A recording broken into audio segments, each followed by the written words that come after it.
Secret recipe MDH का जीरा SIP jaljeera मसाला। SIP SIP जीरा सिप MDH का जलजीरा जीरा सिप MDH का जलजीरा जीरा सिप। नेतन्याहू ने इजरायली ऑपरेशन को लाइव देखा है। वॉर रूम में बैठकर ऑपरेशन को देखा है नेतन्याहू ने।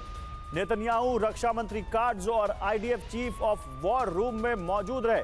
IDF chief of staff war room में मौजूद थे। इजरायली वायुसेना ने हूती के ठिकानों को निशाना बनाया है, तो पूरी तरीके से नजर रखी गई इस ऑपरेशन पर। इंश्योर किया गया कि जो टारगेट्स हैं उनको हिट किया जाए, और जो सुप्रीम लीडर हैं और जो देश के जो प्रधानमंत्री हैं वो बैठकर इस ऑपरेशन को लाइव देख रहे थे। उनके जो IDF के चीफ, और तस्वीरें आ गई, देखिए ये वही तस्वीर है जब सना में इजरायल की सेना बम बरसा रही थी, तो इजरायल के प्रधानमंत्री बेंजामिन नेतन्याहू अपने अधिकारियों के साथ और अपनी टीम के साथ बैठकर उसको लाइव देख रहे थे। और वो उस चेहरे की वो जो भाव भंगिमा है, जो गंभीरता है, वो बताता है कि कितना गुस्सा है अंदर जब हूती से बदला लेना है उस वजह की। हालांकि ये फिलहाल ये तस्वीरें भी दिखा दें जो इस बात का आप इस वक्त गौरव जिक्र कर रहे हैं, क्योंकि ये मिलिट्री हेडक्वार्टर है तेल अवीव का, जहां पर आप देख रहे हैं कि बेंजामिन नेतन्याहू के साथ साथ प्राइम मिनिस्टर बेंजामिन नेतन्याहू के साथ साथ डिफेंस मिनिस्टर इजराइल काट्ज और IDF chief of staff lieutenant general Eyal Zamir, जो कि पूरे ऑपरेशन को किस तरीके से मॉनिटर कर रहे हैं। और फिलहाल यही रिपोर्ट्स भी लगातार सामने आ रही है कि जिस दौरान सना को टारगेट किया जा रहा था, ये दो तस्वीरें इस वक्त हमारे सामने हैं, कई भवन और कई इमारतों को जिस तरीके से टारगेट किया गया, क्या ये एक मौका दिया खुद हूती ने कि इजराइल अब पूरी तरीके से एस्केलेट करते हुए जबरदस्त ऑपरेशन को अंजाम इस वक्त हूती और यमन के खिलाफ चला रहा है? संजय भारद्वाज सर।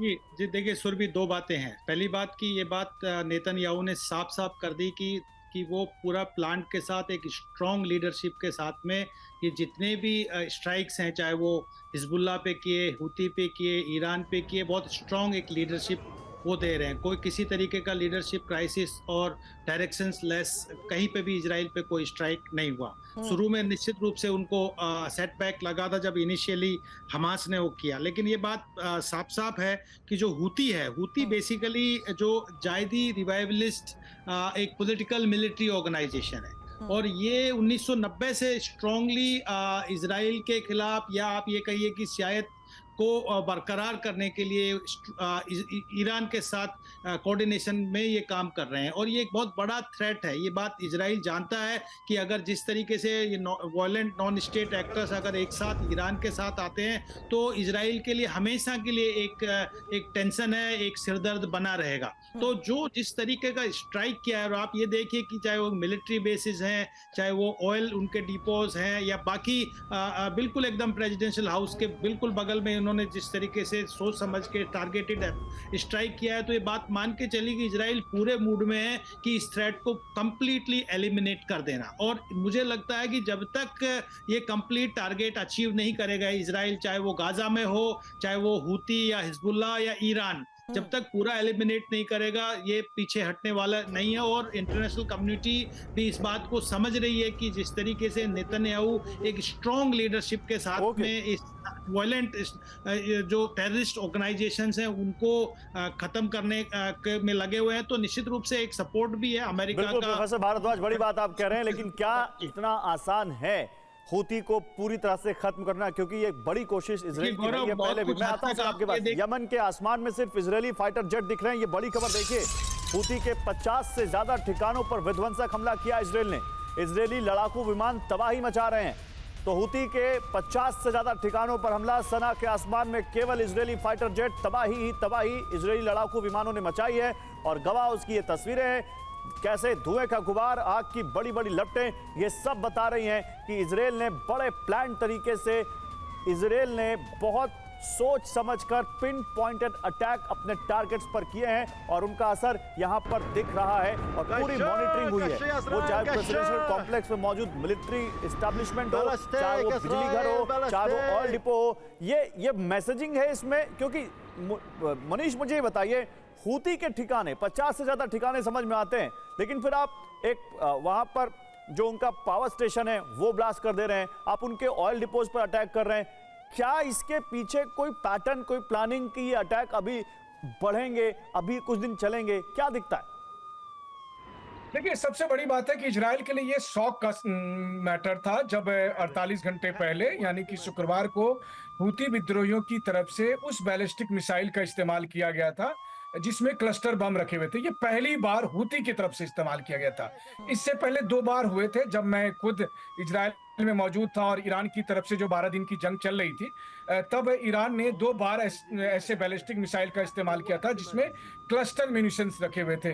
तो वो काफी खतरनाक होते हैं और ये अलग बात है कि इजराइल के पास अपने एयर डिफेंस सिस्टम है। तो उसके बाद एक तरह की आप कह सकते हैं कि एक बहुत तेज रिएक्शन हुआ। यही वजह है कि आप देख रहे हैं कि प्रधानमंत्री नेतन्याहू खुद वॉर रूम में बैठकर लाइव मॉनिटर कर रहे हैं कि यमन पर स्ट्राइक किया जाए, क्योंकि ये बात पब्लिक एक्सेप्ट करने को तैयार नहीं थी। पब्लिक के लिए भी शुक्रवार को दिन, मैं आपको बताऊं, जब मैं लोगों से पूछता था इजराइल में कि कितना फर्क होता है, तो जब ईरान से हमले होते थे तब तो वो तुरंत बंकर में चले जाते थे, लेकिन हूती के हमले में वो सोचते थे कि कोई बात नहीं, हूती का मिसाइल आ रहा है, उसको इजराइल रोक लेगा। लेकिन पहली बार हूती ने बैलिस्टिक मिसाइल में क्लस्टर बम का इस्तेमाल किया, जो हवा में आसमान की ऊंचाई पर जाकर कई हिस्से में बट गया और कई जगह पर अलग अलग विस्फोट कर रही थी। तो उनको इंटरसेप्ट करने में पूरी तरह से कामयाब नहीं हो पाए थे इजरायली डिफेंस फोर्स, और इसीलिए उन्होंने ये तय किया कि हम यमन पर ये कार्रवाई करेंगे। लेकिन आपने बिल्कुल सही कहा, ये जंग यहाँ नहीं रुकेगी, ये जंग आगे बढ़ेगी, क्योंकि इजराइल ये कहेगा कि ये क्लस्टर म्यूनिशन वाले जो बैलिस्टिक मिसाइल है, ये ईरान का मिसाइल है। ईरान अपने यहाँ से नहीं फेंका उसने, बल्कि उसने यमन के ग्राउंड का इस्तेमाल किया। लेकिन ईरान ने ये अटैक हम पर किया है। बस आपको रोक रही हूँ क्योंकि आपने ये बता दिया और समझा दिया कि कैसे शुक्रवार को पहली बार हुती ने सीधा क्लस्टर बॉम्ब वॉरहेड के जरिए इजराइल को टारगेट किया था। लेकिन अब इजराइल ने कैसे हुती को टारगेट किया है, उसको लेकर एक बड़ी खबर है। और इजराइल के 12 फाइटर जेट ने इन हमलों को अंजाम दिया है, जहां राष्ट्रपति भवन के साथ साथ ऑयल डिपो को टारगेट किया गया। इसी हमले में राष्ट्रपति भवन को बड़ा नुकसान पहुंचा है। 10 से ज्यादा ऑयल डिपो पर हमले को लेकर इस वक्त एक और बड़ी खबर सामने आ रही है, जिससे साफ है कि किस तरीके से इजराइल ने इस ऑपरेशन को अंजाम देते हुए सीधे हुती के ऐसे इंपॉर्टेंट इंफ्रास्ट्रक्चर्स को टारगेट किया है, जहां 12 फाइटर जेट्स के जरिए हुई इस एयर स्ट्राइक के बाद ही हमले की एक एक तस्वीर हम आपको दिखा रहे हैं, जिसमें प्रेसिडेंशियल कॉम्प्लेक्स यानी राष्ट्रपति भवन में लगी आग की यह तस्वीर, साथ ही ऑयल डिपोज को भी किया गया है टारगेट। इन्हीं हमलों में राष्ट्रपति भवन को कैसे बड़ा नुकसान पहुंचाया गया, 10 से ज्यादा ऑयल डिपो पर जिस तरीके से हमलों को अंजाम दिया गया। Kulkarni sir, coming back to you, क्योंकि यह समझना जरूरी है कि किस तरीके से इजराइल स्ट्रैटेजिकली टारगेट कर रहा है। गाजा फ्रंट पर हमास के खात्मा की लड़ाई कई महीनों या सालों से जारी है, लेकिन पिछले ही साल हमने देखा था कि कैसे लेबनान फ्रंट पर हिजबुल्लाह के खात्मे के लिए भी एक ऑपरेशन को अंजाम दिया गया। क्या ये उसी स्तर पर अब इंपॉर्टेंट इंफ्रास्ट्रक्चर के साथ साथ दायरा क्या यमन में भी अब बढ़ सकता है हुती के खात्मे के लिए? देखिएगा सुबी जी, बहुत मैं कहूँगा बहुत मुश्किल सवाल है ये। क्यों मैं ये कह रहा हूँ, आप देखिए कि गाजा पट्टी में इजराइल बैकफुट पर है। दुनिया इजराइल के बरखलाफ कह रही है, फेमिन हो गया, बच्चों को मार दिया, ये हो गया, हिजबुल्लाह भी है। लेकिन यही एक ऐसा ऑपरेशन अभी जो इजराइल ने लिया है, अगर पूरी बिल्कुल कमर तोड़ सकते हैं अगले 1 हफ्ते के अंदर, पूरा विश्व जो है सेलिब्रेट करेगा, क्योंकि जितना भी शिपिंग था वो सारा का सारा साउथ अफ्रीका से होते हुए केप ऑफ गुड होप से जा रहा था, जिसके कारण की परेशानी हो रही थी पूरे विश्व को शिपिंग को लेकर के।